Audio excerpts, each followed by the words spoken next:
Wait a minute, hold on. Oh, okay, there we go. I can All see right, it. there we It just go. minimized my screen a little bit. Okay. Yeah, we have to get used to this, man. At least we catching you on your travels, on your daily grind, man. Yeah, I want to wait for to a production meeting. Good morning, everybody. So what's up? What's up? So let's get it started. I'm gonna drop the theme music. Hey, good morning. It's a wonderful Saturday morning. Thank you for joining the Black Filmmakers Lounge Saturday morning indie industry shop talk. I'm your host Michael Melvin. Well, today my co-host is going to be Derrick Hammond, and we're going to be hanging out talking about filmmaking, building your crew, some things that you can do, and we're going to talk about much more. And if you got questions for Derrick, because this is your time to ask Derrick some questions, because this is the man right here. So, you got questions, start dropping those questions in the comments so we can get this going. It's always good to hang out with my brother here, and let's make it happen. Yes, sir. What's up, bruh? What's going on, man? Not much, man. I know it's funny when we get to talking on the phone, we on there for hours. Hours, I know, right? Because I was thinking about it last night. I was like, dude, we was on the phone for like 2 hours. Yeah, which is short for the last times we talked. Yeah, exactly. But because we were sharing a bit of knowledge with each other, man. Dude, I have to tell you later because I woke up this morning and had a whole. I just started writing a log line for another movie, man. I set fire to the rain, huh? Yeah. I told you, man. It's like just now's the time to be a filmmaker, to get out there and just do it. Definitely. Don't be sitting there second guessing. Don't let the perfect be the enemy of the good. You know? Oh, yeah. It's out there. It's out there, man. They starve for content, man. Don't let nobody deter you from what you're trying to do. Don't let nothing happen get in your way. Just do it. Yeah, definitely. Because I don't know, just thinking about it, man. Because you and I, we were talking about, and this goes with kind of the topic of building a crew, right? Of trust. Having people you can really work with and trust to build that crew. And so, real quick though, before we talk about that, I actually want you to tell people like where they gonna find your films and the name of the different films you got out there. And they're good. Wow. I just want to let y'all know. Because I was watching one last night. When he called me, I was like, yo, I'm watching your film right now. Yeah, the one you was watching that's her little secret. That's on Tubi, Peacock TV, Amazon, Hoopla, Voodoo TV. Another one I directed years ago. It's called Chase Street. That's on Tubi now. That's a series. I directed like 2 or 3 episodes of that. Call Time, Looking in the Mirror. They're on Tubi, Amazon. And we just signed a deal for the horror movie I did called Carrollton. That's coming on BET. Okay. But Call Time's a horror movie too. It's horror, but it's not horror. It's almost like it's not no scary stuff really. It's more like a thriller, suspense to me. Yeah. Okay, I can see it. I was thinking hard because when the man was, I don't want to give stuff away. Like when dude was running through the woods, right, and stuff in the beginning, and you're like, it's so. And the first thing I thought was slasher films while I was watching. Yeah, and it really wasn't. I put it more on a almost like a Get Out. Get Out wasn't a horror to me. As people were saying it was a horror, I don't think it was a horror. I felt like it was like a Twilight Zone type of joint. Yeah, Twilight Zone, thriller, suspense. Yeah. Things of that nature, drama. It was like that towards me. Because when I think of horror, I think of like, zombies or some type of entity or some type of dude that's killing people like Michael Myers, Freddy Krueger stuff. That's what I think of horror. That's only, what I do for horror. But I guess people got different meanings of horror, I guess. I don't know. I'm not a real horror person. I don't look at horror at all. Right. It's funny. Never do another horror movie again. I'm not a horror person, but I end up watching it. Like if I change the channel or it happens to pop on, because I was watching Netflix and I watched the new Texas Chainsaw Massacre, and I just when I'm caught by it, I just gotta keep watching. Yeah. Like, but I Not don't me. seek it out. Let me tell you something. It took me like 6 months to look at Get Out because everybody said it was a horror. Mm. And so I said in the daytime, I said, I'm gonna look at it, see, if it's really horror or not. And it wasn't to me, you know what I mean? It's more like a psychological thriller to me. Yeah, like was it Us? That was I didn't even look at that one yet. See, he kind of took that from The Outer Limits or Twilight Zone. I can't remember what, because you could tell he's watched a lot of Twilight Zone, Outer Limits, Amazing Stories, because his stuff is on that science fiction thriller type philosophy stuff. Ain't that what, like, Nope is on the same thing that's coming out, right? Yeah. You know what I mean? So yeah, he got his little niche of what he calls horror. Mm-hmm. Jordan Peele did, and it works for him. You know what I mean? It works brilliantly for him. You know, I take my hat off for him. He's doing his thing with that. Yeah, I was thinking about it because I was watching something and he was talking about Get Out and how he rewrote the script like 20 times or over so many years. He just kept like working on it, and he didn't think anybody was going to like the story, and it wasn't going to get the accolades that it received. And it, sometimes you just got to tell unique stories. Not only that, you just got to go and do it. Mm-hmm. He's so worried about what somebody else say. What are you passionate about? You wrote this. Are you passionate about it? If you're passionate about it, people's going to believe in you and what you put out, because it's showing how passionate you are about your story. If you don't believe in it, you're not too sure about something you wrote, nobody's not going to believe in it either, because you're not really putting forth that energy to get people out there, because you're not talking about, this is going to be dope, and boom, boom, boom. And people start to hear that from me. It's okay, maybe we should check this out, see what it is. And it could be real dope. Right. And I think we missed that.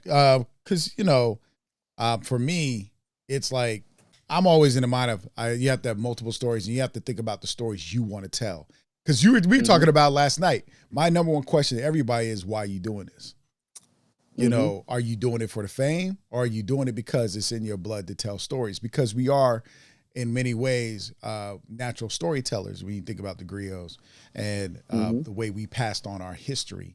But we also share philosophies and beliefs in our storytelling to impact people. Because I always look at, I started off rapping and doing spoken word and just writing, stuff on my own as a kid. And I kind of looked at my writings as a reflection in the mirror. I always wanted it to make it where the audience and even myself reflected on the experience and to connect with it, because sometimes there's an epiphany that comes to me from my writing. Yeah. I mean, I started out in music as well, touring back in the late 80s, early 90s. So music was always my first expression of artistic. And I still love music to the day. I just haven't done it in a while because I got away from it. But I want to get back into doing it, because that's my escapism. It's doing music. I love doing music. It's just I haven't really set myself up to where I could go back to doing it yet. But it's in my blood always. Yeah, you can tell, even when I'm because you pick the music for your films and where they play and how it plays out. And I do the same thing. And the first thing people ask me is, when they saw like my feature, they were like, who did the music? Oh, it was you, Michael. You need a job selecting the music. But when you're into music, your ear tells it, and you set the music for the scene to help tell the story. Where some people just throw it in there because it sounds good. It sounds good. Yeah, that's what a lot of people do, or they just throw it in there because, and after a while, when you just throw music into movies, it's like one big music video. Because it's like, okay, why are you putting this in there? Right. You know what I'm saying? Score it. If you don't want to, use, I tell you, don't let the hip hop or R&B be your first type of music for the scene. Score it. Let that score be another character that helps lead and drive the scene. You know what I'm saying? Yeah, definitely. Only put music where it's important and where it's relevant and where it's necessary. Don't just throw a hip hop track in it just because it sounds good. I see that mistake often, or because it's just like, because somebody throws something in there and you listen to the lyrics and it doesn't match the experience. It doesn't connect. I just want to say real quick to everybody, good morning, everybody. Good morning, Cassandra. Thank you for joining us. Thomas, good morning. Acting like Tanya. Saw you short last night, as you know, because I was commenting. But and Melanie, welcome for joining us. And so I was thinking, like, you saying that, like, we both came from that music thing. Because when I did music, I was very visual. You know, I always pictured what the music video would look like. And we, you know, the hip hop era for me was when Nas and them were taking from Goodfellas and turning videos into movies. You know, like my movies when I was a kid was like Breaking, Crush Groove, Tougher Than Leather. You know, the stuff that had the music Beat in it. Street, Beat Street, all the Wild Style. Yeah. That was my era. Wild Style, Beat Street, 80s. You know, then we really wasn't thinking about visual because it was so much money to do it back then. It cost, you know, digital filmmaking wasn't out. It was all tapes. And none of us in the hood knew about videotape with the tape besides a little camcorder, but nobody wasn't into it, like even doing a video. Everybody just worried about making music. Yeah, you know, and we just hopefully we get a Hype Williams or F. Gary Gray or Anton Fuqua to, you know, to direct one of our music videos. You dig what I'm saying? Because nobody wasn't on that wavelength at the time. You know, because that's how they all started in music video. Anton Fuqua and all them. Yeah, Director X, all the they all started music videos. And they went into film. But you know what? I don't know. What was the last, other than Belly, I don't remember another film from Hype Williams. Or was it? Nah, I think Hype Williams, he just like, he totally had something coming out, but he just like faded to black, man. He just faded to black. He didn't pursue nothing else after that. It was something happened, but I just don't remember what it was. Okay. But like he's the only one that I know that just didn't go further than Belly like he should have. Yeah. Because I mean, I know there's parts of Belly that it was kind of slow, but I like the overall film. I mean, actually, my favorite part of Belly is once X became aware, his character became aware of what was going on. I was like, man, that's where the story should have been. You know, because for me, you know, that's the type of person I am. Was like, hey, that knowledge and that being used by the system. You know, but then again, Belly had the best opener too. I like the look of it. That look was crazy. Yeah. That contrasty look, that was crazy, man. I think that has influenced my work a lot too, because I use a lot of deep contrast on my projects and stuff. Yeah, I love that look. I really dug it. All right, bro. So let's talk about it. Let's talk about building a crew, because I know you're about to work on a project now anyway. So this is actually timely. Like, what is your process for building a film crew? All right, for me, it could work two different ways. You know, first, if I'm going to direct and DP, then I won't worry about a DP. Then I start looking. I talk to my first AD and my UPM. Okay. You know, and I usually try to use the same first ADs and UPMs just because we built, you know, a chemistry together and we know how each other think, how each other works, and I can and dependability. And I know they would get it done. You know, but if I'm a director and I'm looking to hire a DP, I will look for a DP, you know, that's got to be more experienced than me, because my thing is that I don't need you if you're not more experienced than me. Right. You know what I'm saying? You know, because what you could do, I can just do it and save me time and energy. You know, from me having to tell you what to do is wasting time now. Yeah. You know? Okay, I can understand that. Because I like people I've worked with. That's the biggest thing. Like, and so how did you find the people that you are currently working with? Like, what was your initial thing that they came on and made to say, I want them? All right, so my UPM that I have now, I brought her in 2 years ago as a PA. Okay. And she was handling all the stars that I knew that was coming, that was on the project. And the way she was handling them, being on time, picking them up, you know, wasn't no slack, you know, wasn't no attitude, and she would just boom on point. I said, you know what? I said, next project, I'm gonna bring you up as UPM, because you was making sure like other PA. She was like she eventually turned into my key PA, or my my driver key PA, where though she was I had like 3 other PAs that was supposed to pick up different artists at different hotels, and she was making sure they was on time, what they needed, what the artists what they requested, when they get picked up, what they want, stuff like that. She always had a list and wrote everything down. She was on point with a lot of stuff. And as a UPM, you need to be on point with like DOOD, days out of the days. You need to be on point with scheduling.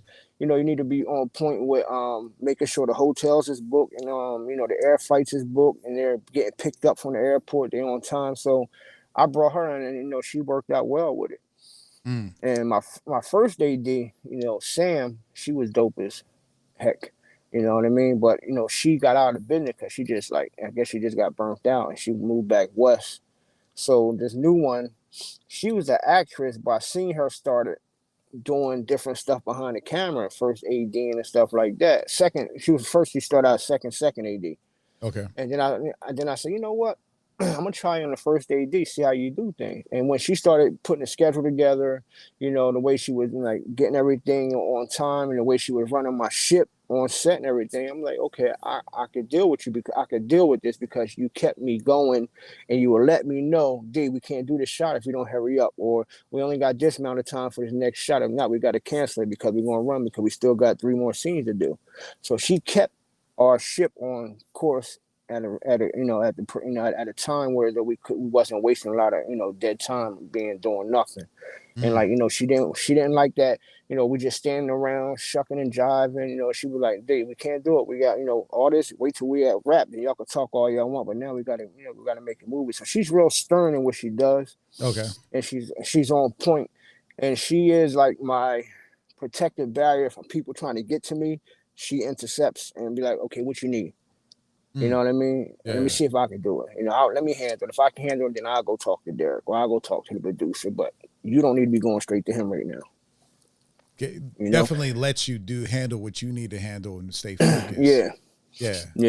And it's that trust, because it's not just saying yes to what you want, but really being that guard and really checking you so things can keep moving. Yeah. And usually when you get a first AD in UPM, they usually know other people that's crew that they recommend, that they know that they work with, that is dope and on point. And me, I try to keep a nucleus of the same people, but I also bring in new people to bring to the team. Okay.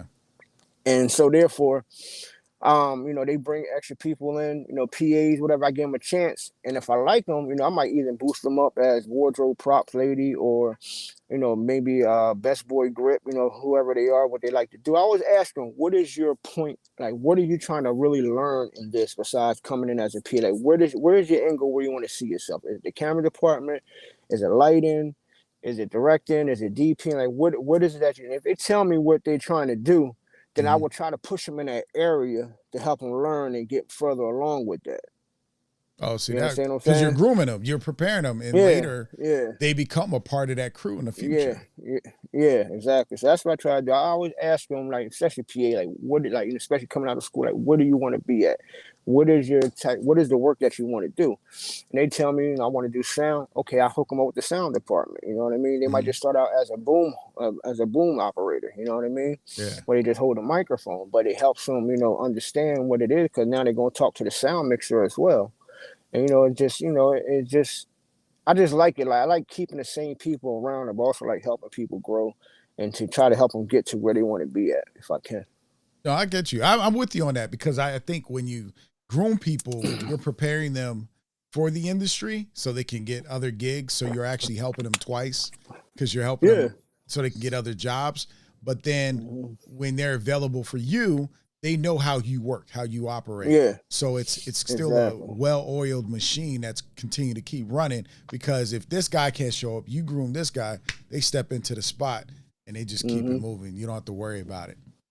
No, not at all. That's what I like about a lot of, I'm going to tell you the truth, man. I love working with a lot of females. It's like, I don't get no ego, no male ego or nothing. Some guys, I still work with fellas, you dig what I'm saying? Yeah. But I would prefer to have a crew of mostly females. But that's good, because in this industry, women aren't getting the spots. It's already hard for them because there's a dope woman, DP. She's from Jamaica. Dope. I think his last name, last name is Blackwood. And I see the work she's done, and I'm like, man, I want to work with her as my DP on some projects because it's that other eye. And like you and I, we're men, but we tell a story about a woman, like your first film, right? Her Little Secret. We have to have women on set because we don't know their experiences, and they can guide us to help us understand those characters better, and they see things that we don't see. So it's that melding that comes into play. And also, like as a teacher, a lot of my students, young ladies, they're like, Mr. Melvin, I want to be a director. I want to do this. And I tell them, you can do it. You know, there's so many programs for them. So for you to be like, hey, I want to help women. I mean, they're not getting the checks. They're not getting the finances from these films that men get. So you're giving them a step up anyway. Yeah. And put them in place. Yeah, that's true. I mean, to me, they just work hard, man. They hustle, and they like. It's no like. It might be how they were raised as well as women. How there's always, cater to your dad. You dig what I'm saying? Where they take care of your dad, but they know how to still get stuff done, or how women cater to their husband, but they still know how to run the household, even though they're under umbrella underneath their husband. So it's more like they know how to be submissive, but also they know how to still control the ship at the same time. Whereas though it don't like it's an ego thing. Okay. I don't mean to sound like a male chauvinist, not like that, but it's just like women know how to nurture. Yeah, without even having to really go overboard. And it's just like them working on set. They're nurturing the set. It's like their baby. So they know how to nurture each department that they're in to make sure things are moving, and they don't lose their cool quick either. They might get emotional sometimes. But I think it is with guys, it's more of because I've ran into this on set. Because one guy said to me, you talk to the women different than you talk to me. I said, bro, I'm talking to you man to man. Like, I'm thinking we two men having a men conversation.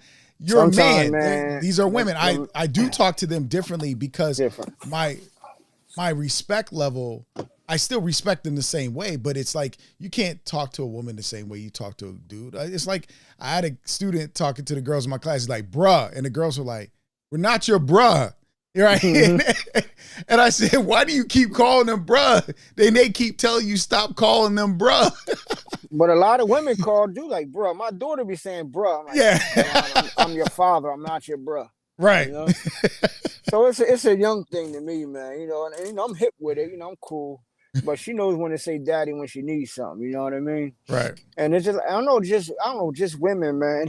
And you do have to talk to them differently from guys, but you're still giving the same respect as the fellas. Exactly. You know what I mean? And like when I talk to the dudes, I'm expecting them to be men. Like you worrying about how I talk to somebody else. How about you just do what you're supposed to do? You don't worry about that. And that was my thing. Yeah, that was my thing to him. Is like I'm talking to you because I'm very straight up, right in your face type of person. So even my wife had to tell me, you can't be that way with everybody. And I said, well, I figure I grew up around guys that we all like. We can talk to each other and it's not an insult because we're not, we know we're talking out of respect and love that we want to see each other be successful. So we know we're not insulting the other person. Sometimes the tone may come a certain way and you got to control that. I get it. But it's also, if you want to see it, you're just like, yo man, I need you to do this. Like for real, you slacking on your game. So I need you to step in and handle your character. Like when you got a guy come on set and he don't know his script, and the women all know their script, he's telling me something. And you're right. The dedication of work is much greater. Yeah. And I see the industry, and that's why we have all this happening in the industry, is because women's dedication to the film industry is, I'm not going to say unfortunately, but because of lack of better words, but they have a much greater dedication where some of the guys I meet in this industry, it's the fame. Yeah, and I mean that's what most to get women. Yeah, most of it is that's the reason they get women and get likes on Instagram. Everything's for the gram. Yeah. Everything is for the gram. Like just do the work, man. All the other stuff will come. You chasing the bag, you're gonna run out of breath and die. You dig what I'm saying? Do the work. I'll tell you about that. When you start to put monetary stuff in your vocabulary of doing something, that means you're just out for one thing. You're not really passionate about the work and the process. You're just trying to get to that end game. But you're not, you don't want to enjoy this process of getting to the end game. Hopefully there is a bag at the end. When Yeah. you're just talking money talk, man, I don't talk to people that talk that money talk. 9 times out of 10, they don't have it. Yeah. That's why they're talking money, because they're trying to get it and get it quick. Yeah. And they don't But understand it's a slow process. Like my mentor even said it. Like, if you think we're rich making movies, we're not. That's very few of us. It's even in the rap game. Every rapper is not a millionaire. No, not at all. I mean, that was my favorite. My favorite episode of Crips was when Red showed off his townhouse, his apartment. And oh yeah, I was like, because all the other ones were renting locations, and you were like, exactly. That's the realest right there. Yeah, because that was the realest show I ever seen that they did. Mm-hmm. Other people fronting and posing, renting out houses like it's theirs. Man, that's not yours. Just be yourself and just tell the truth. Yeah, it's a process. At the end of the day, we're trying to tell stories that impact people's lives, that they either going to enjoy or learn something from it. We're sharing our perspective. So I want to talk to you about, so you build your crew, you got your DP, either you're DPing or you got somebody else DPing, but most cases you're DPing. UPM. So your unit, for people who don't know, UPM is unit production manager. So they handle assistant director. Yep, and AD is your assistant director. So just because we got people joining us on the show that may not know, we just want to make sure, because you and I, we can throw acronyms around all day, all night, and but people trying to get into this, they're like, well, what is that?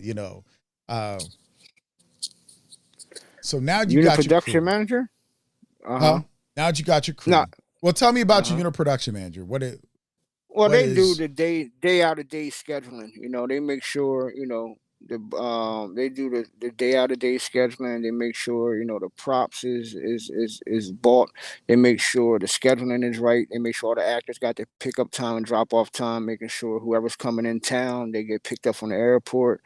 Hotel reservations, airport reservations, they're on set, usually making sure also they might play as a line producer and make sure nothing's over budget. Okay. So there you go. And because the AD, the assistant producer, what is it? No. Unit production manager and what's the name? Often cross paths. It's a assistant. Line producer. Yeah. So I get mixed up, man, because they can both do the same thing. If you got it, and it depends on how big your production is.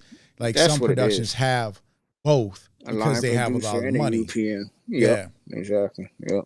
And because I know actually I have a line producer I was going to bring on the show at some point.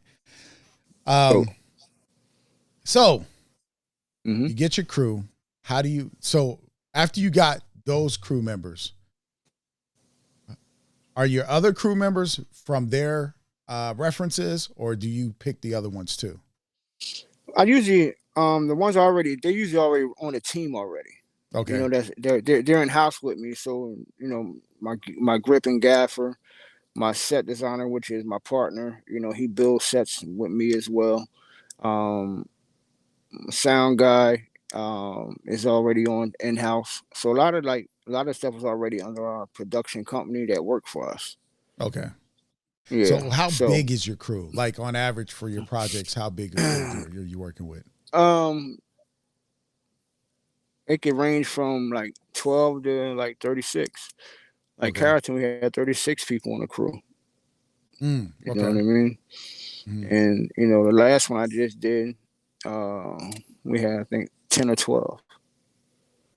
Yeah, so it all depends what it calls for. Some days you might need extras because you got a heavy day of a lot of extras, so you want to need extra PAs to control the extras and stuff like that. Okay. So it can vary day, and it can vary days, but usually I try to keep a core between like 10 to 15 each project at the least. Okay.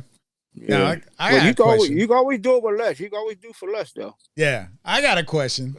How have you been surviving producing during COVID? Because I know that's been on a lot of people's mind. Man, I put my trust in God. Okay. And I know that people want to work. And when I seen that, they like the first part of COVID was that 2019. When did it come out? 2019, right? It started 2019, but it really hit us in Yeah. 2020. But it had already started, yeah. Yeah, it started. So it was kind of skeptical. I did some projects in 2019. In 2020, it started like opening up and people like, yo, let's just do it. And then they came with their COVID compliance officer. And that's when I said, you know what? Okay, we just put a COVID compliance officer on deck. And we just did it, man. We got tested every other day. We always kept our mask on. It's even before, even if it was non-union, we still followed the union guidelines. Okay. And so we just we always we always stayed tested, and we always gave each other, everybody, the space, and we just did it. And thank God, like nobody on none of our projects tested positive. Yeah, that's amazing. I even had a COVID thing on one of my projects. Yeah. We didn't even shoot in person, so that was a good thing. I was glad we decided to shoot online over Zoom, which was an interesting monster in itself. I've learned a lot from trying to do that. Yeah, I tell everybody, man, don't let this COVID stuff stop you from getting your dreams out, man.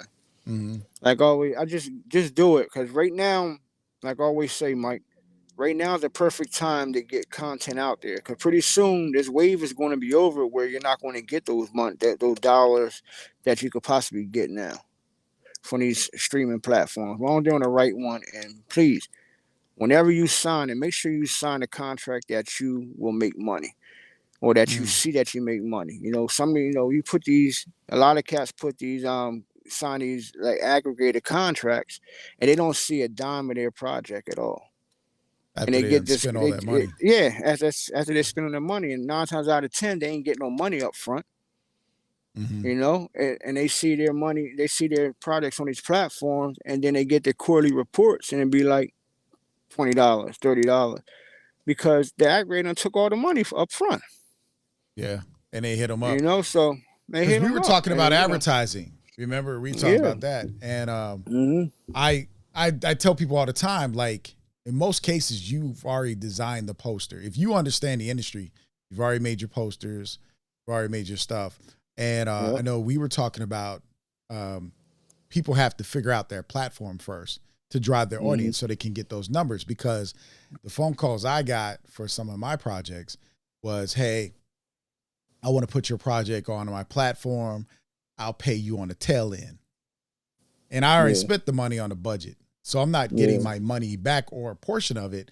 And and I've already did the VOD before a long, long time ago, and I didn't get paid. Mm-hmm. Right. Yeah. And so I had to think differently, because I was like, I'll no longer do that.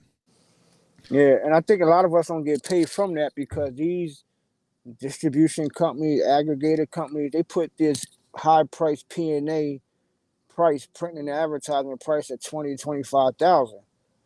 So therefore, before you even see a dime, right?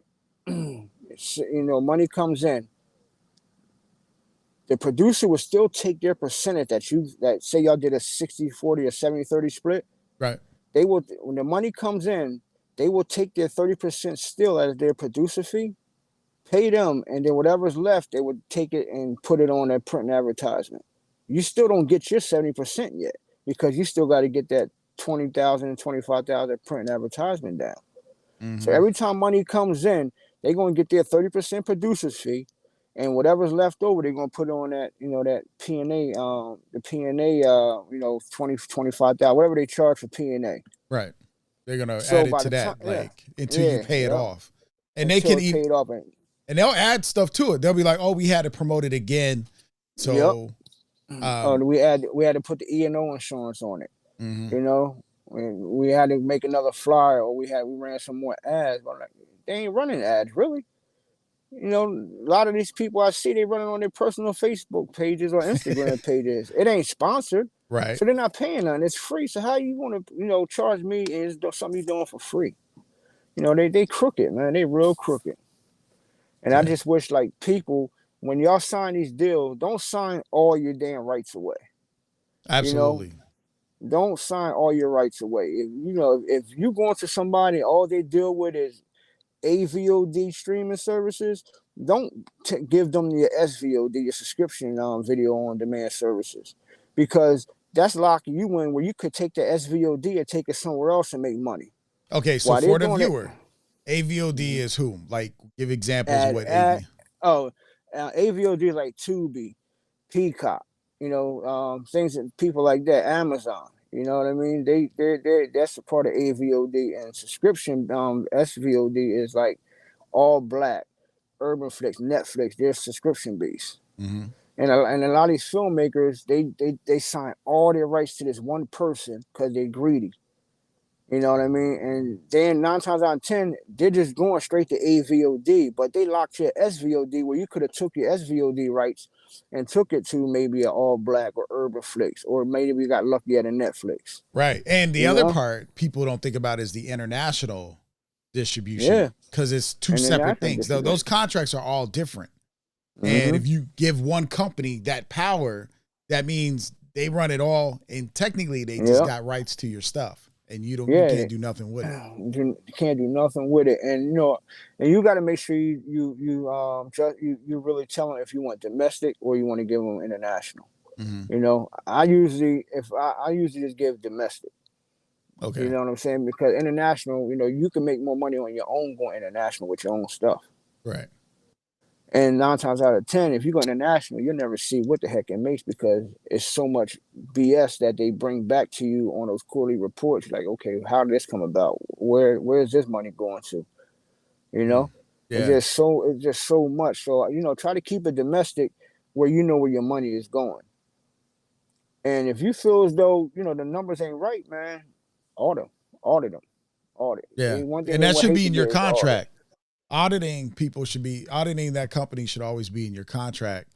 Because I know some people get took that way where they can't. It's in their contract. They only get to see the documents so many times, and then they get charged, or they can say no, we're not going to show them this time. You just got to wait. Yeah. I mean, these companies really they act like real bullies sometimes. But if you know what you're talking about, they kind of give you a respect conversation because they know they can't pull the wool over your eyes. Yeah. You understand what I'm saying? So you really go in these conversations with the know-how of what you want and what you're willing to sacrifice and what are you willing to give up and what are you willing to offer. Definitely. Because like I told you, they need yours content more than you need them. Oh yeah, I'm telling. Content is king. That's the rule, isn't it? Yeah. It's always king. Yeah. So we got some questions real quick. Darrell, thank you, man, for joining us, bro. I don't know if your hands raised to let us know what's up, or if you got a question. But if you got a question, post it. And so it says then we got one. Lucifer says, any advice on releasing a documentary? Documentaries is it's what people's wanting now. If you got a dope documentary, make sure it's entertaining from start to finish, and try to be unique with your storytelling in it and what it's about. I never really did a documentary, so I couldn't really give you that much advice on it, but I know that they're selling. Yeah. And if you got a dope story for a documentary about a person or a social injustice that's going on or something, and you put it together well and it's edited well and it's shot well, I think you can really sell it because a lot of people like documentaries, especially a good one. Oh yeah, you have So that was a wave, okay. But you still had a question. What's the best deal to make?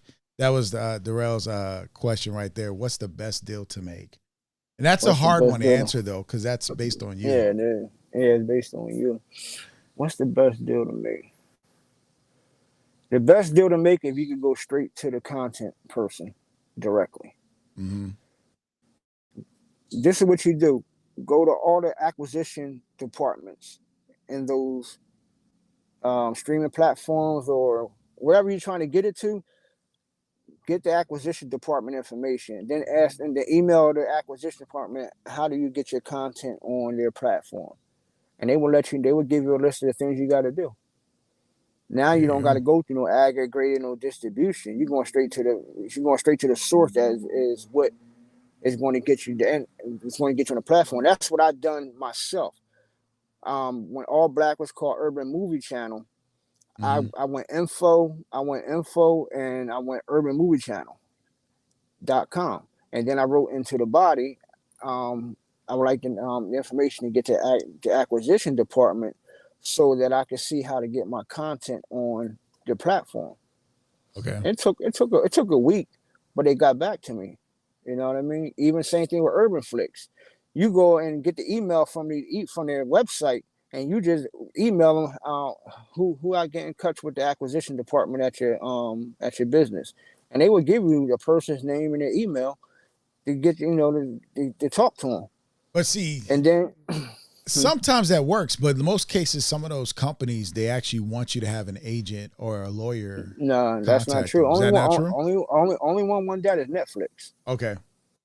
That's the only one that wants that. Netflix because it's a studio. Mm-hmm.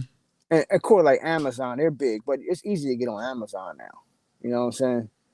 It's easy to get on Amazon. But if you're talking about like a streaming service, like um, Urban Fix TV, Fubu TV, All Black, you just get in touch with the acquisition team.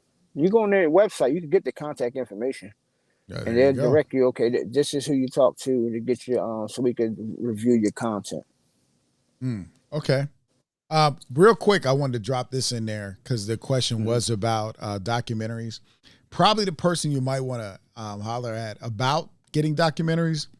He's working on it is Aaron T. Lee. He's pops on a couple times, and Aaron has done a sports documentary. So it also depends on what kind of documentary. But I know Aaron's been in discussions with PBS for his documentaries, or his current documentary. But it just the thing is, and sometimes we got to think about our questions, is what we're doing, because we have to say, is this documentary good for this channel or this platform? Is that their style? It's like, what would you go to Discovery with? What would you go to if there was a documentary for BET or public access? Either one, you have to figure out. It doesn't. Is it going to be their flavor for that time? Like right now, it's Black History Month. So if you did a Black History documentary on something like redlining and all those issues, PBS would definitely probably look at picking it up. And I'm not saying do it now. I'm talking about prior to, because it could be used this time period. Excuse me. So if you got those questions, all right. Here's another one. Thomas says, "What type of royalties are they paying?" It's who paying? Yeah, be more specific with your answer, Brady. What? Who's royalties? Yeah. What type of royalties are they paying? Because everybody's different, so you gotta. Yeah. Subscription based, you don't get royalties. You get they option your movie for a certain period of time. They give you money up front. Yeah, and then it was ad base. They pay you what, quarterly? They pay you quarterly. Yeah, they pay you quarterly. Now ad base, if you got if you're drawing a lot of attention and you're really pushing your project and people's watching it, man. Like I said, I seen quarterly checks for like 80,000 to like 40,000 a quarter. Okay. And the movie then the budget probably was only like 25,000, if that. And that's quarterly. I seen some low as 5,000. So it all depends how much traffic you drive to your movie to get people to see. And like especially if it's like like I said, like mine, it's been on like the most popular list for quite a while. The most popular black drama, most popular black thriller. So when it's in most recommended by Tubi, so when you see your movie in those type of categories, people's watching it. People's drawing a lot of attention. It's getting a lot of time. So that can translate into money as well. There you go. Because you got to think about it. And I always tell people, if you want to, because I'm a intellectual property person, so I want to own my own thing. Oh, you're on mute. Let me see if I can fix that from my end. No, you got to do it from your end. You hit something. Can you hear me? It's probably, there should be a mic up top that's blocked or something that has a line through it.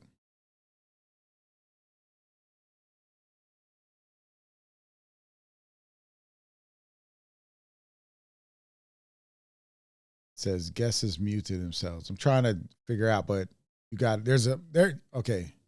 Let me see real quick. There you go. Can you hear me now? Derrick? I got you, Derrick. Can you hear me? You hear me? Okay. So, what's the best editing software? So, I'm going to be honest with you as a educator and a filmmaker. That's a hard question to answer because it's really subjective to the editor. You got somebody who prefer to edit movies on Avid. You have somebody who's going to prefer to edit movies on Adobe, someone who is going to use Final Cut. And somebody's going to use some other software. Mike, I'm having trouble hearing, Mike. You do? You want to come back, drop in and come back in? Let me try hanging up and coming back in, all right? All right, bro. So real quick, you want to, so for that question on the editing software, cameras, editing software, they're particular to user. Of course, there's expensive cameras that do great jobs, but if you don't know what you're doing, that won't matter. I've seen people use a red cam and they have no idea what they're doing with a red cam. So don't just get something, try it out, test stuff out, see what works for you. I thought I put you in the, there you go, Derrick. Yeah. Okay. So when it comes to camera software, things like equipment, you guys got to look at what may work best for you, because I've seen people shoot a movie on an iPhone. Yeah. And then edit it. I've seen people edit their film on iMovie. Yeah, so that's all. I tell everybody, camera just a tool, man. Yeah. So just a tool. Hopefully we answered that question about the software, best editing software. It's the one that works best for you. Now, here's the mistake people think about all the bells and whistles. If you're going to do color correction and certain things, then you want to look at, and DaVinci's another one, and you can get DaVinci for free on your computer. But you want things that you can do color correction, that you can, if you are doing it all, if you are the all-in-all editor and you're fixing your audio, you're doing color correction and all the stuff, then you want to learn that software the best of your ability. Unless you're going to hire somebody to do it. If you're going to hire somebody to do it, they're going to use their tool. Unless you specify that you want them to use. And most people, I don't know, Derrick, I know you edit, but do you also hire editors? Yeah, I do. I got an in-house editor. I usually have them just to give me the first draft, and then I go back and put the sauce on it. Okay. Because me, I don't have the time and patience to sit there and edit like that. Mm-hmm. I end up trying to do 50 million other things to give an excuse not to edit. Okay. And that's how I can't. I don't have that discipline to just sit there and edit like that yet. Gotcha. There you go. Yeah, let me try to. I can fix your camera too. TK gets on me. She's like, "You can move my camera around." I was like, "Yeah." Yeah, but me, man, I think if you're not dealing with Avid, editing software to me is DaVinci, man. Okay. Premiere, I used to use Premiere, but it crashed so much. That was me. That's what deterred me. I started off Premiere when it was the horse. Yeah, that's when I was with Premiere when it was the horse. I would say I loved Final Cut when it was the Pro, when the Studio. Right. Final Cut Studio. When it went to Pro, I got rid of Final Cut. Oh, see, and I use Final Cut now.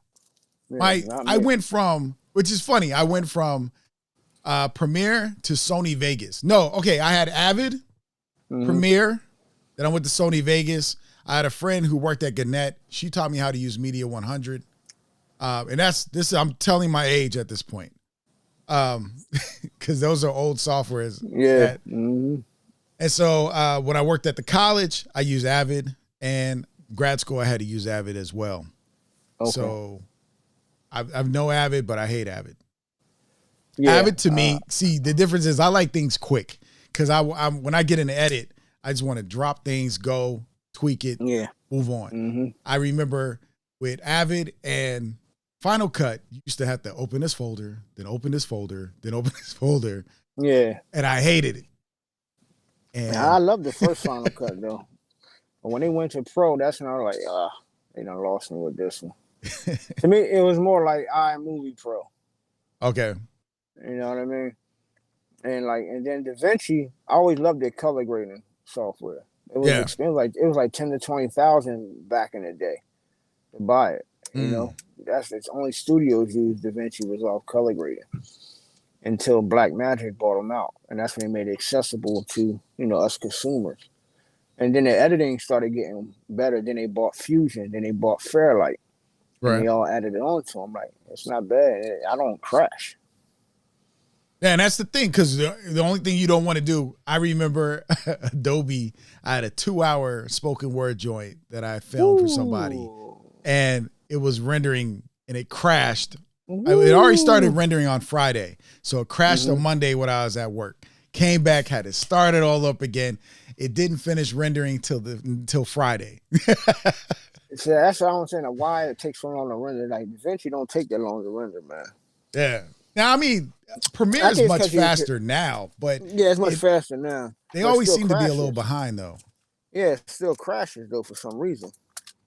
I just can't trust it keep crashing, and I'm not going to be the one to keep auto saving like every 5 seconds. Right. But my thing is, I just love DaVinci. Okay. That's from that. Yeah, I know a lot of people using DaVinci. I have to play around with it some more. Yeah, definitely, bro. So you're gonna fall in love with it. Yeah, me is Final Cut. I'm on Final Cut Pro 10. But I got trained. See, I went to me being an educator. I went out when Sony had Vegas. I went to their trainings. I got paid to go to those trainings. I got paid to go to Final Cut's trainings. Yeah. I chose not to use Adobe because of my experience with it, but you know it. Then, because I can still use After Effects. You can still do little stuff, and everybody somewhere you're gonna use After Effects at some point. After Effects, and then so DaVinci I haven't really played with. I had it on one of my computers, and I just never did anything with it. So I have to play around with it. It's dope. And Avid trained on it. So. Oh, okay. Yeah, and I remember it's so funny that this software used to cost. Like, I remember Avid, the turnkey system was $100,000 when it first. Yeah, Avid was expensive, man. All that, like the color grader for DaVinci, that was expensive. Now it's color grading. Now it's cheap. Free. Yeah, it's free, cheap, monthly subscriptions. You just do it for 1 month. When you're done editing, you cancel your subscription. Cancel subscription, man. Look, or get a hack, John. So let me ask you this. All right. You got your production. You get out there. Some people don't know this. What are deliverables? And what is it? What needs to be with your deliverables? Okay, deliverables, it could be a numerous of things. It all depends what the content provider wants. Of course, they want the movie, and it got to be most likely an MOV file. Okay. They want your music cue sheet. Okay. They want your release forms for your actors.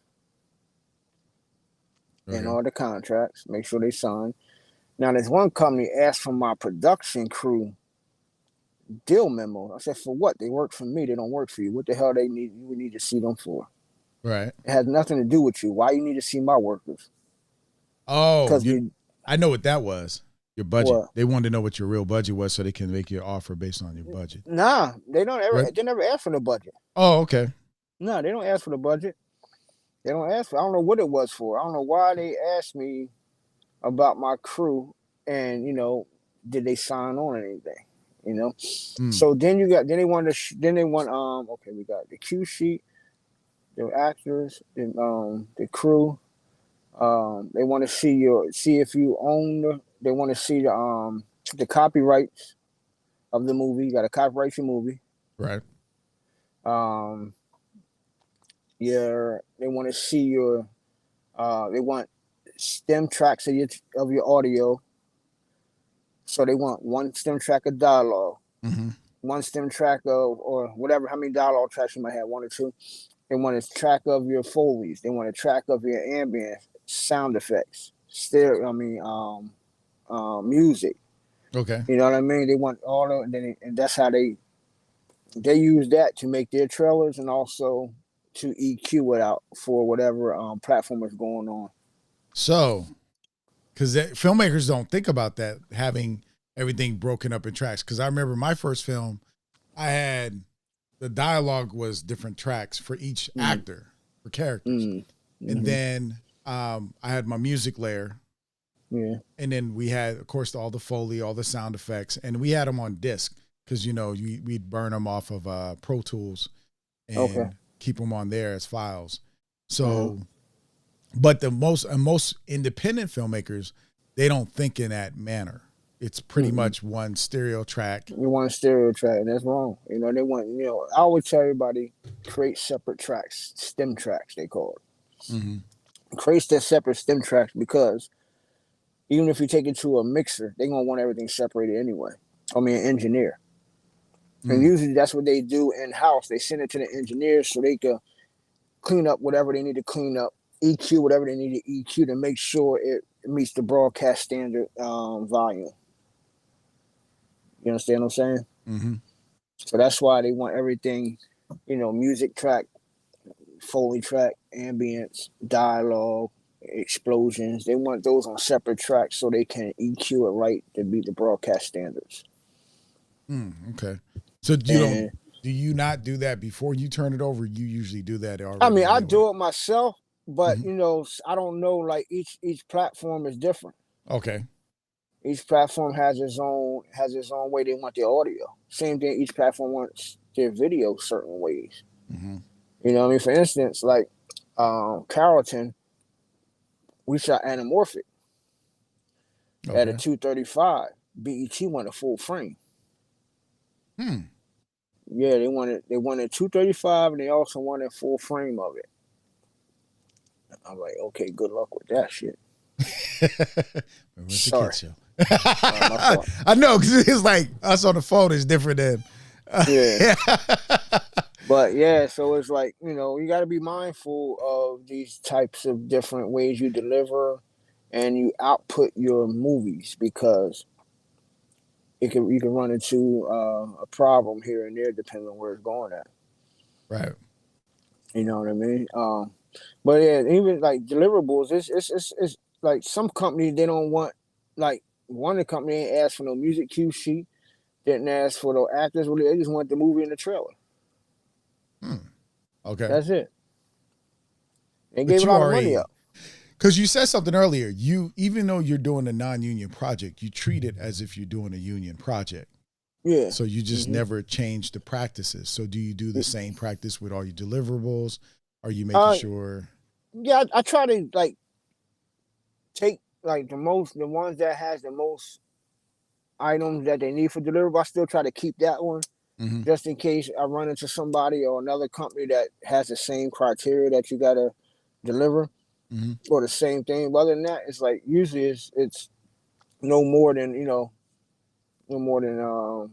or 6 things that you got to give to them, and it's real simple stuff now. But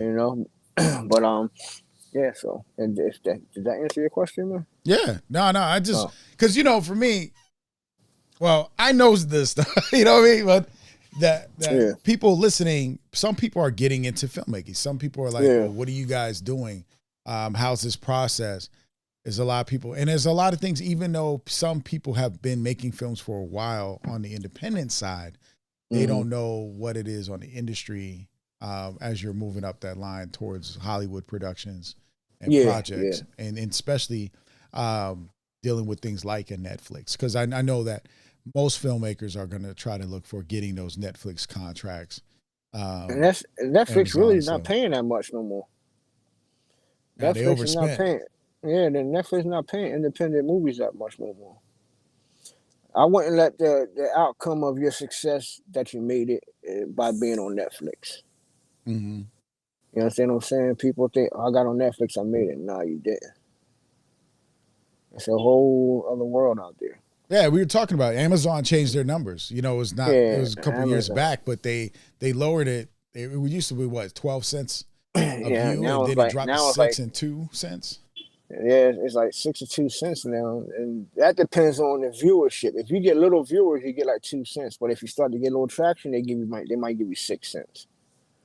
You know what I mean? Like that. That's like come on. And then you're amongst a million people on that platform, trying to show like what are you doing to generate people to pull it besides being on social media, and telling your friends and family, or your friends and family also sharing it, so other people can see it. You dig what I'm saying? Yeah. So like Amazon's cool. I don't got nothing against it. You know what I mean? If you can make money from it, man, do it. But I'm looking to where that wave is now, where I see with my own eyes what these checks can be. And right now, that Tubi's that wave right now. You can eat. Because the thing is, Tubi's television is free. And everything comes, the revenue comes from their ad base. And they got a machine behind them. Fox bought them out. Oh, okay. Yeah, they got a machine behind them. Fox bought them out. That's what I say.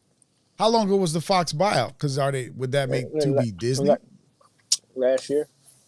Nah. Okay, so it was after the Disney deal.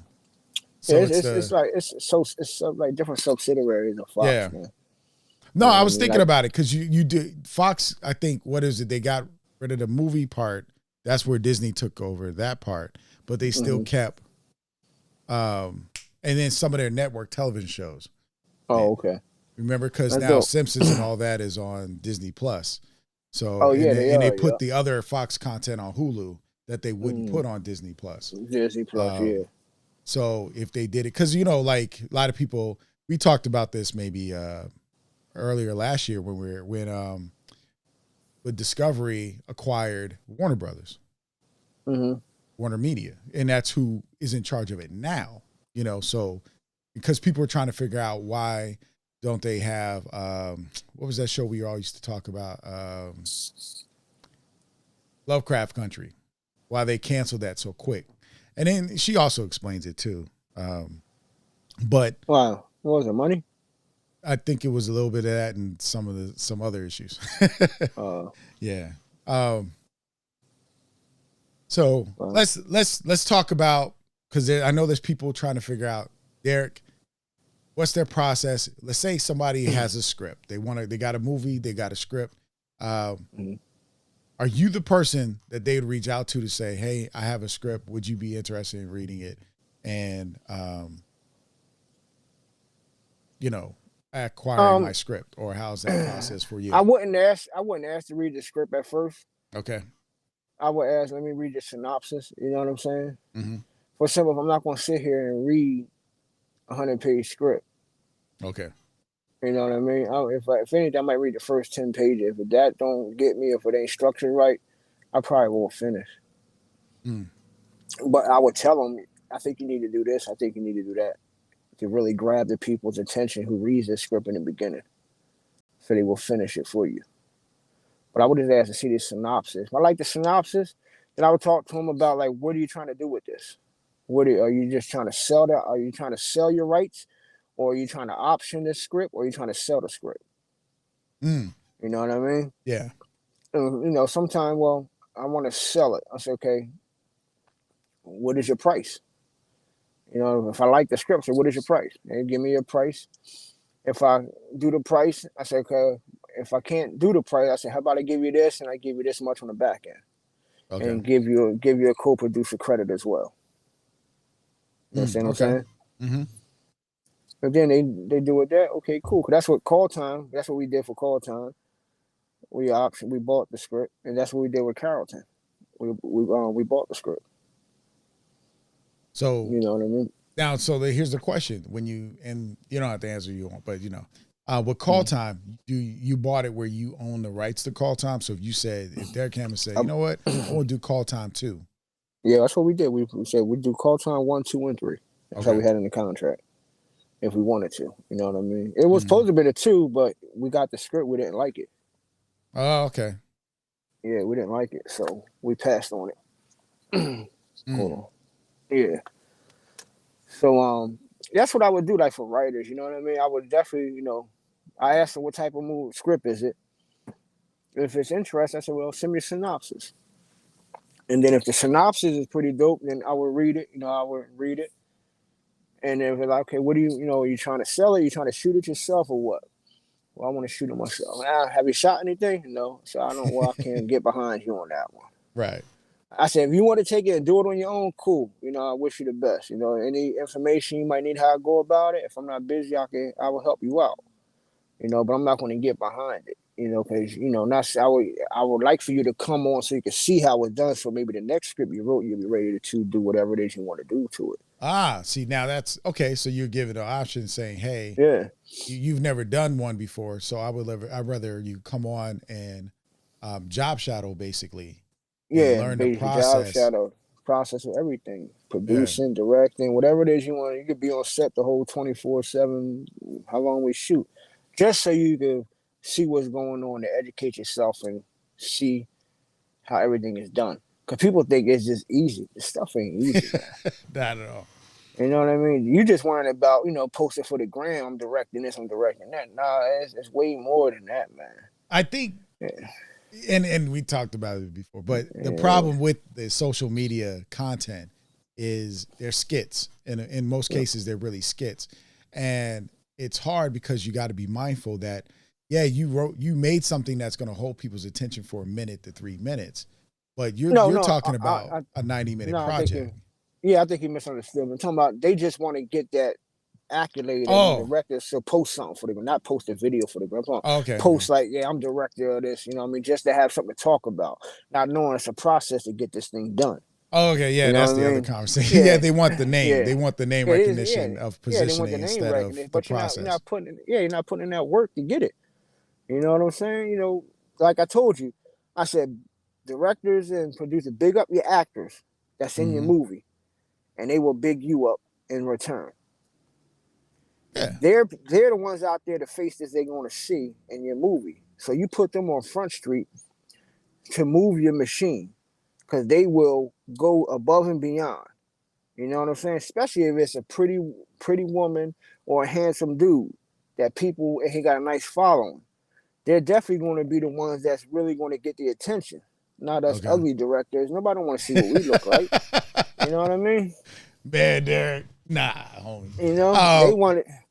I got a question for you. Somebody just said, Melanie says, if someone wants to job shadow, how would they connect with you to do so?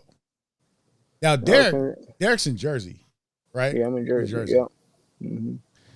And so I know Melanie. Melanie, where's she from? She's Jersey. Down at Jersey. She in Jersey? Oh, shit. So, so you mind if I put her in contact with you, Derrick? Yeah, I don't care. All right. What does Hakeem Wood say? What? How can she, if somebody wants to job shadow, how could they contact you to do so? So I'll put her in contact social with media. You. Yeah, social media. So here we go. We got a Hakeem Woods. He says, why only one credit? Why not everyone involved split evenly, because this is a big business? Okay, I got an answer for that, but I want to make sure I'm trying to understand what he's saying first with that one credit. I don't know. One credit, are you talking about giving people credit? Because people get credit for the positions they play in when it comes to a film. And you're not, like, everybody's not a producer. A producer's job is different. Like, You know, the DP could be a producer, a scriptwriter could be a producer, but that's because they're doing the work of a producer. But oh wait, Hakeem, you get if you're talking about with the writer, what I said about the writer about buying it or optioning it, and they get a credit, they would get a credit for writer and they get a credit for directing as well. yeah, so there you go. I'm not directing, producing. My fault. Yeah, so you say give one credit. I get that. Well, they get a credit for what they're doing. So if they were the script writer, and he said if they were also a producer or assistant producer on it, they would get that credit. Or if they, put something up, because if you gotta, the thing is, as independents, we wear multiple hats. That's one thing about us, because really your budget requires you to wear multiple hats. If we were big budgeted companies, we would maybe wear no more than two. We might be the director, producer, or the director, writer, or something of that nature. In most cases, but no, we may Hakeem, not it's not definitely 1%. be DP, huh? No, Hakeem, it's not 1%. Is what you negotiate. What is that 1%, right? So you're looking at royalties. You're looking at what you're going to make, what points you're going to get off the production. Mm-hmm. Yeah. What does it represent? What does that percentage represent? It represents what you negovate. If you step in, percentage. I don't use points per se. I use percentage. Yeah. So if an investor brings in money, he gets a percentage of it. If a named person comes on and he wants money on the back, and I give him a percentage of it. If a writer, if they don't want, say I offer a writer money, they don't want that, but they'll take it. They'll take it because it's not what they expect, but they'll take it if I give them like 2.5% to 3% or 5% of the back end. Right, with what the movie's making. So there's different types. So because he's saying so what is credit? All right, so when we talk about the film industry, you're talking about giving somebody credit. Credit is usually based on the title, position they did. Like you give them producer credit, you give them script writing credit, DP. Yeah, so you're going to do that, and that usually works for the resumes and IMDb and so forth. And so when they're starting to negotiate, talk deals, so like I'll give a good example: 50 Cent. 50 Cent is a producer on pretty much anything he touches, or executive producer. One, he brings the money. Two, he makes the connections. And so he's always going to get that executive or producer credit. If you go look at pretty much any movie, even in his earlier days, any movie he's attached to, just go on IMDb or go on Apple and look up all the movies 50 Cent has done. He gets credit as a producer. That built him up. So when he went to go talk to stars, he's like, I produced this. So that's his negotiation power. Like you do, I mean, if you understand producing, you want that because as a, because he also I thought he did the training for a producer with PGA, the Producers Guild. Who? 50? Yeah, because I know with Bel Air, they had him go through the showrunner training. Who went through the showrunner training? The creator of Bel Air, the young guy who did. Oh yeah, he wasn't nothing. That's why. Yeah, he didn't have no credit, so he had to go through him. Yeah. Mm-hmm. And so like again, you're doing okay. So you're familiar with that. So okay, light work, but okay. And you can't give everybody equal. Everybody's not going to do the same work. So you're not going to give everybody the same percentages. And also, if you are, let's say it's your production, Hakeem, and it's your film, you wrote it, you did this, you want to keep the greater percentage because that's your negotiation power. Yeah, that's ownership. So you don't want everybody having equal because any business, that's his business sense. Like that's Shark Tank. People try not to give up 20% to a shark. Yeah. The less percentage you can, because that also helps you make other negotiation deals on other percentages to get investors.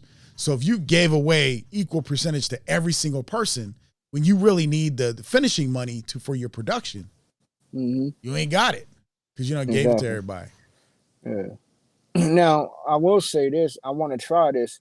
Well, I want to do a movie where everybody involved Hmm. gets a percentage, Okay. and Yeah, that may make we all, sense. Actors yeah, tend to get points. yeah. So I mean, they get royalties from. I'm talking about like everybody, crew and So they're cast. all well invested. Everybody will invest in, and they got to be there to make this project done. That wouldn't be pretty bad, trying to do that. But I know some people can't just sit there and work, free for 2 weeks, 3 weeks. You know what I mean? Hmm. So I would say is that those people that can't do that, we just pay them their day rate here, and they don't get the royalties at there. You know what I'm saying? They just get paid out front, but they don't have no ownership. Yeah, because I just try he to. said these movies make money if they're good. Yeah, that's the only way a movie's gonna make money, if they're good or you got people attached to it that gets the deal. Yeah. So you gotta be mindful of how thin you're gonna spread yourself on the royalties and the points, because you're gonna need that to negotiate later. Like what was it? When Kevin Hart was on Shark Tank and the guy from Black Sands went on there and they Mm-hmm. were like, what did he want? 30%, I think it was. And he was really thinking hard, like, because you got to Who, think Kevin about Hart? that 30. Yeah, Kevin and dude from Dallas with the Mavericks, Mark Cuban. Mark Cuban. Yeah, they Mm-hmm. together they're getting 30%, so they had a 15% split. Yeah. And the guy was like, but you got to look at the bigger picture. That 30%, you got 60 out of it, but that Yeah. opens you up to do other stuff, and you got Kevin's name writing it, which Mm-hmm. you get you what you need into those doors, especially if it's Yeah. going under his guys at his production company. So you have to decide, like, so I will say this: as filmmakers, you gotta understand business. Like, film is a creative part, Yeah. but if you understand business part, Business. then you gotta that negotiating, that understanding how the business part functions is very important to a lot of us.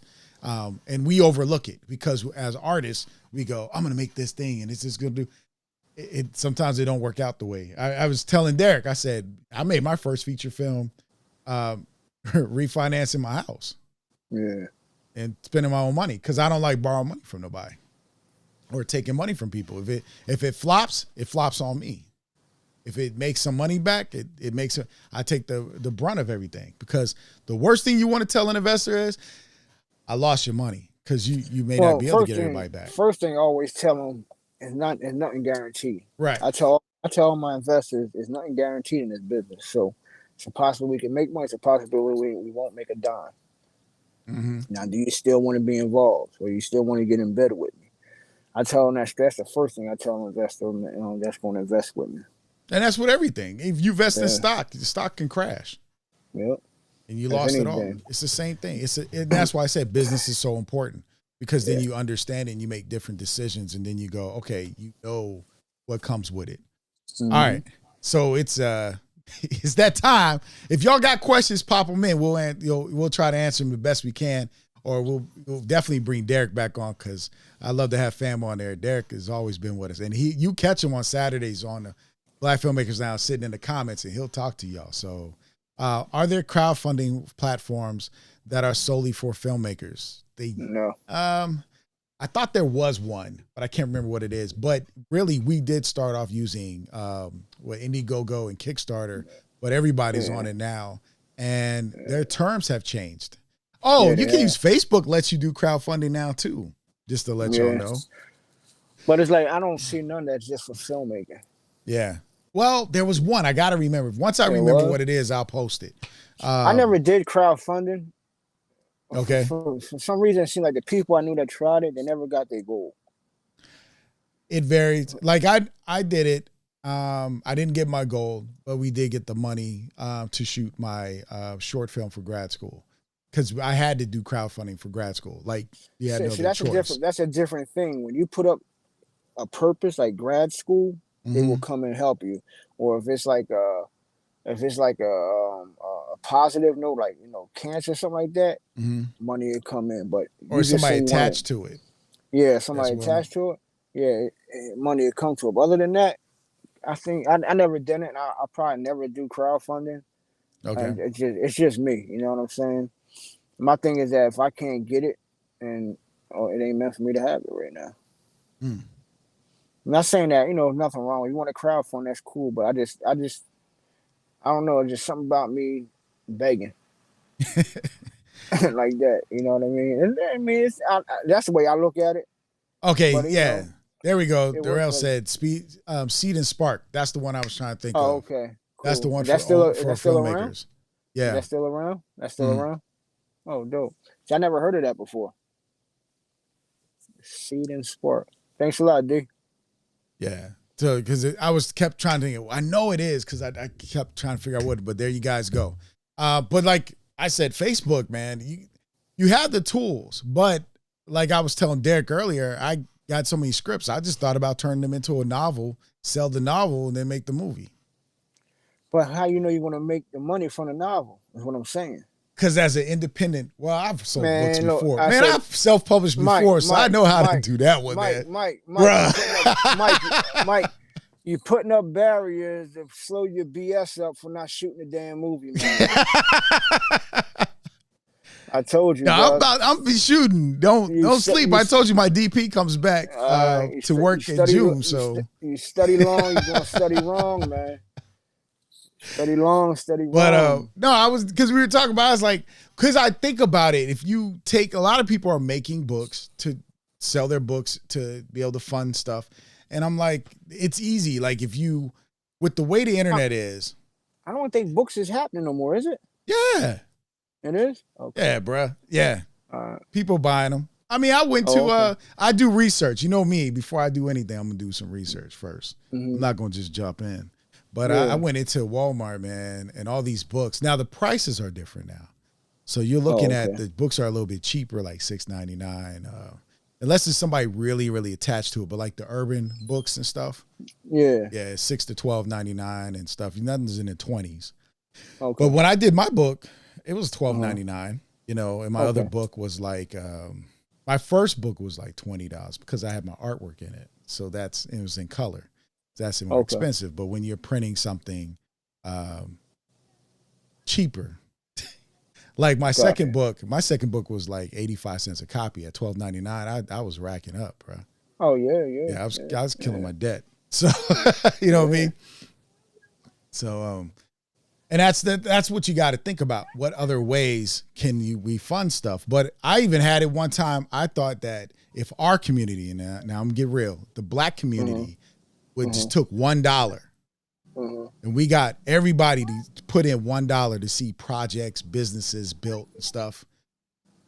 Now you're not gonna get anything back from that, but imagine you had 1 million people put up $1 for movies to get made. And the way we function, we don't need $1 million to do a movie. You can do one for 25 grand. Uh-oh, did you pause on me, bro? All right, Derrick paused on me. All right, so hopefully he'll be able to click in. So as you guys can see, this is, if you got questions, we love to keep answering them and sharing as much information as possible with you. So again, join the Black Filmmakers Lounge. I'm gonna go ahead. It is 11:27. Normally, I get to ask my brother and anybody on the show what they watch this week. So hopefully, if Derrick is able to hop back in, or I don't know what just happened, but it froze on us. So we're just going to move forward with the Black Filmmakers Lounge. If you've been joining us, the best way to support us is definitely share this content on your page and with people around you. Like, follow, subscribe. You know how we roll. The Black Filmmakers Lounge, the purpose of the Black Filmmakers Lounge is to educate, inform people of what goes on in this independent industry, because eventually you move from independent to, if you want to work in Hollywood or other independent sectors, and you have to understand that the definition of independent varies. But we are the type of people that we fund our own projects, we produce our projects, we take our money, but if you have higher independents where they can get a lot more money and produce high quality productions. So it varies, but we're about educating and informing people about this industry, what's available to them, giving them knowledge and insight. And I appreciate each and every one of you guys joining us. It's too bad TK and Lewis and all them couldn't join us this weekend, but TK's been on production. She has another production she's working on. And Derrick is on his way to do his production meeting for his project. So as you guys can see, we are constantly working. I'm taking my break because COVID, I wasn't playing with it. But I appreciate you guys for watching the Black Filmmakers Lounge and join. Oh, there's my boy right there. Hold up. Derrick, oh, you inside now. You at your meeting. Yo, my phone got hot. You know how it said temporary shutdown? Yeah, in the window. Yeah. Yeah, it got hot. I'm like, whoa. Sorry about that, man. Nah, you good, bro. All right, so I was just wrapping up because normally we talk about what you're watching, but we realize it's 11:29. Yeah. So I was wrapping up. Is there any jewel you want to drop on everybody for the 60-second jewel today? Well, it won't be 60 seconds. My thing is just get out and do it. Now is the right time to create. Don't let nothing deter you. Just get out there and do it. All right, there you go. Get out there and do it. Me, I'm not going to drop too much of a jewel. I'm just going to say what I've been saying for the past couple of weeks. Be beneficial when you're seeking a benefit. So if you want to, get on somebody's set, help out on the set, drop water off or something, support people, and then learn from them as you're doing. So when you're contributing to others, you get a contribution back to yourself because you're investing into them and they're going to invest back into you.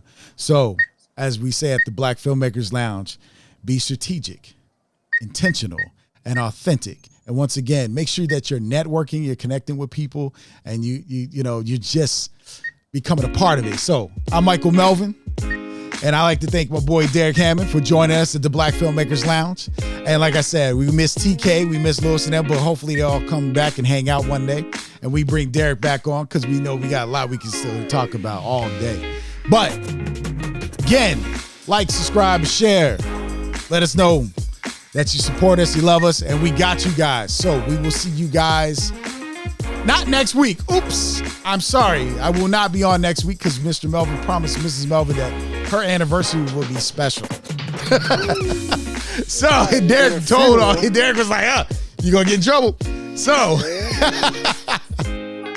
I'll catch you guys the next Saturday, and hopefully you guys like, subscribe, and Jabari, thanks for hanging out. I know you was at work listening. Jamal, Jacoby, all y'all, family, we appreciate each and every one of you.